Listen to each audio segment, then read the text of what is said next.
आखिरकार कई दिनों की जद्दोजहद के बाद आर्या को वह अनुमति मिल ही गई जिसका उसे लंबे समय से इंतजार था। अब वह अनु की मदद कर सकता था।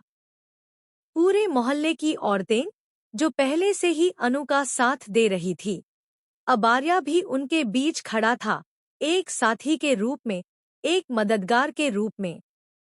लेकिन इस सादगी के पीछे एक चाल थी। मीरा ने फिर से अपना जाल बुन लिया था। उसने वो मेन्यू बदल दिया जो मानसी ने पहले तय किया था। सब कुछ देखने में सामान्य लग रहा था, पर हर मुस्कान के पीछे अब एक छिपा हुआ इरादा था। किसी को अंदाजा नहीं था कि यह छोटी सी बदलावट आने वाले दिनों में कैसी हलचल मचाने वाली है। आर्या अब अनु की टीम में शामिल था। उसने पूरे मन से काम करना शुरू किया।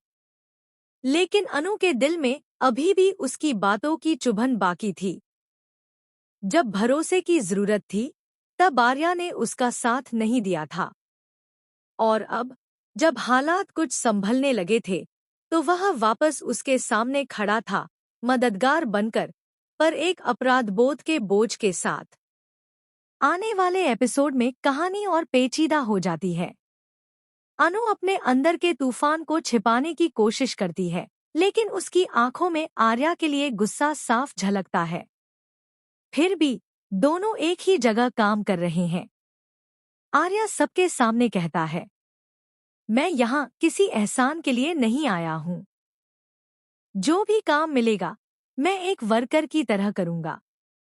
अनु बस उसे देखती रह जाती है, होठों पर आधी मुस्कान और आंखों में हजारों सवाल।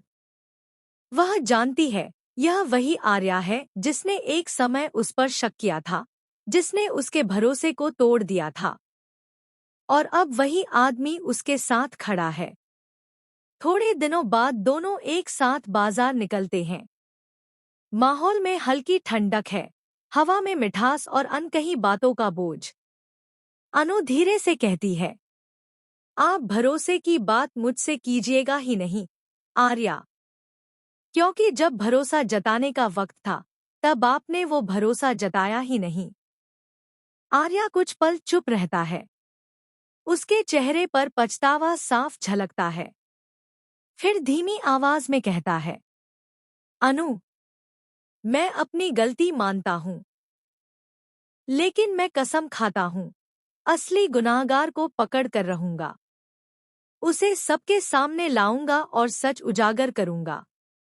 अनु उसकी आंखों में देखती है और पूछती है, और उसके बाद क्या, आर्या? उसके बाद? वो सवाल हवा में तैर जाता है। आर्या कुछ कह नहीं पाता। उसके होंठ हिलते हैं, पर आवा